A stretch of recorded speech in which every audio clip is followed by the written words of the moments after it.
Good morning all of you. Welcome you all student in our accent online class. आज की हमारी class है class 3rd के लिए और आज का हमारा सब्जेक्ट है हिंदी।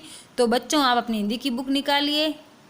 जैसा कि बच्चों हमने पिछली क्लास में पार्ट 3 है जो पूरा कर लिया था, आज हम पार्ट 4 पढ़ेंगे, लिंग, पुल्लिंग या स्त्रीलिंग। आई होप आप सब बच्चों ने अपनी नोटबुक में पहला, दूसरा और तीसरा तीनों पार्ट के question answer neat and clean writing में कर लिए होंगे। तो आज हम 4था पार्ट पढ़ेंगे। बच्चों आप भी अपनी बुक निकाल के साथ साथ में पढ़ने की कोशिश कीजिएगा। लिंग का क्या अर्थ होता है?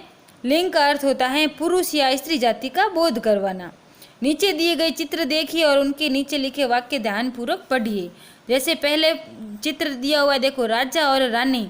तो राजा क्या है? पुरुष है, इसलिए क्या हो गया? ये पुल्लिंग हो गया। रानी क्या है? स्त्री है, तो इसका मतलब क्या हो गया? स्त्रीलिंग हो गया। तो पुरुष और स्त्री जाति का जो शब्द बोध करवाते हैं उन्हें ही लिंग कहते हैं। पिताजी, पिताजी क्या है? पुरुष है, तो क्या हो गया? पुल्लिंग हो गया। माताजी क्या है? स्त्री है, तो क्या हो गया? स्त्रीलिंग हो गया। जैसे बकरा, बकरा क्या है? पुल्लिंग। बकरी, बकरी क्या है? स्त्रीलिंग। शेर, शेर क्या है? पुल्लिंग। शेरनी, शेरनी क्या है? स्त्रीलिंग।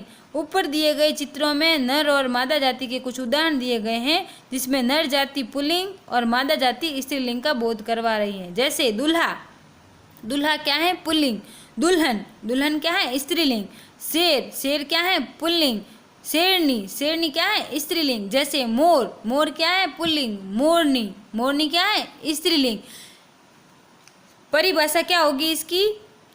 परिभाषा यह होगी, वह शब्द जो नर या मादा जाति का बोध कराता है उसे लिंग कहते हैं। लिंग किसे कहते हैं? वह शब्द जो नर या मादा जाति का बोध कराता है या पुरुष या स्त्री जाति का बोध कराता है उसे लिंग कहते हैं। लिंग कितने प्रकार के होते हैं? लिंग के 2 भेद होते हैं, पहला पुल्लिंग और दूसरा स्त्रीलिंग। पुल्लिंग किसे कहते हैं? जिन संज्ञा शब्दों से पुरुष जाति का पता चलता है उसे पुल्लिंग कहते हैं। जैसे बैल, लड़का, मुर्गा, ये सब क्या है? पुल्लिंग है। ये पुल्लिंग क्यों है? क्योंकि यह क्या है? पुरुष जाति है। इनकी जाति क्या है?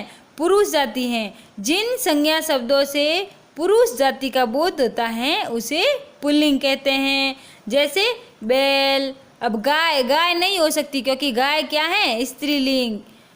लड़का, तो लड़का क्या है? पुल्लिंग है। मुर्गा, मुर्गा क्या है? पुल्लिंग है। मुर्गी क्या हो जाएगी? स्त्रीलिंग हो जाएगी। और यहाँ पे लड़का पुल्लिंग है तो इसका स्त्रीलिंग क्या होगा? लड़की। तो पुल्लिंग किसे कहते हैं? आपको समझ में आया?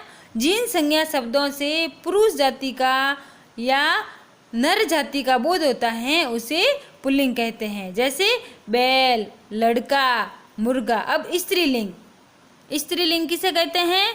जिन संज्ञा शब्दों से स्त्री जाति का पता चलता है यानी मादा जाति का पता चलता है उसे स्त्रीलिंग कहते हैं। जैसे देखो ये गाय, लड़का, लड़का तो क्या है? पुल्लिंग।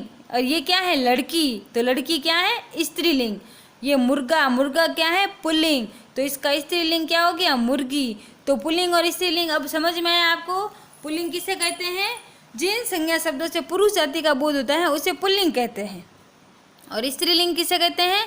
जिन संज्ञा शब्दों से स्त्री जाति का बोध होता है उसे स्त्रीलिंग कहते हैं। जैसे बैल, बैल क्या है? पुल्लिंग। तो गाय, गाय क्या है? स्त्रीलिंग। लड़का, लड़का क्या है? पुल्लिंग। तो लड़की, लड़की क्या है? स्त्रीलिंग। मुर्गा, मुर्गा क्या है? पुल्लिंग।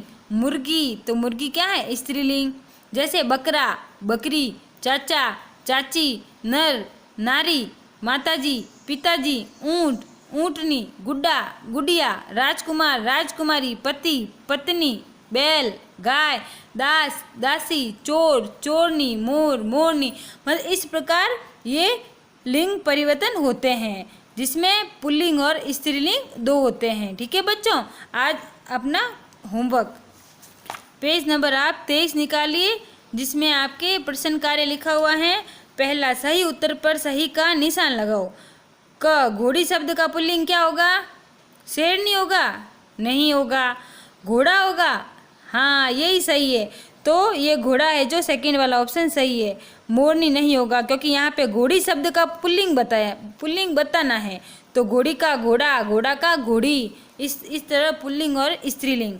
अब ख क्या है, ग्वाला, तो ग्वाला का क्या होगा, ग्वालिन, तो ये भी तीसरा सही है। फिर गायक, गाय का क्या होगा, गायिका, तो ये पहला क्वेश्चन हो गया। अब दूसरा क्वेश्चन, सही शब्द चुनकर वाक्य पूरे कीजिए।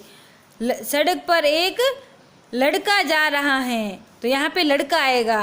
ख दादी जी कहानी सुना रही थी, क्योंकि यहाँ पे पीछे रही थी है तो दादी जी आएगी। मेरे पिताजी एक अध्यापक हैं, तो पिता यहाँ से पिता लिखना है। हाथी धीरे धीरे चल रहा था, तो यहाँ से हाथी लिखना है। पेड़ पर बंदरिया बैठी हैं, तो यहाँ पे बंदरिया लिखना है। आज सीमा की बहन की शादी है, तो यहाँ से बहन लिखना है। यहाँ पे आपके हेल्पिंग बॉक्स दिया हुआ है, उसमें से एक एक निकालना है। यहाँ पे लड़का, दादी, पिता, हाथी, बंदरिया, बहन, तो ये सब यहाँ पे निकाल के हमने यहाँ पे लिखे हैं। फिर नंबर तीसरा, रंगीन शब्दों के लिंग बदलकर वाक्यों को दोबारा लिखिए। यहाँ पे इनकी लिंग चेंज करनी है। जैसे लड़का गाड़ी चला रहा है, तो ये इसका पूरा वाक्य बदल जाएगा, क्योंकि इसकी रंगीन शब्द लड़का है, तो लड़का का लिंग बदलेंगे तो क्या हो जाएगा, लड़की, तो लड़की गाड़ी चला रही है। पिताजी खाना बना रहे हैं, तो पिताजी यहाँ पे रंगीन शब्द हैं, तो इसको वाक्य कैसे लिंग कैसे बदलेंगे, पिताजी का क्या हो जाएगा, माताजी, तो माताजी खाना बना रही है। बैल एक पालतू पशु है, तो बैल यहाँ पे रंगीन शब्द है, तो बैल को लिंग में बदलेंगे तो क्या हो जाएगा, गाय, गाय एक पालतू पशु है। धोबी कपड़े धो रहा है, तो धोबी का स्त्रीलिंग कैसे बनाएंगे, धोबी का धोबिन हो जाएगा, तो धोबिन कपड़े धो रही हैं। तो बच्चों आपको पहला, दूसरा और तीसरा क्वेश्चन आंसर अपनी हिंदी की नोटबुक में करने हैं। ठीक है बच्चों, थैंक यू।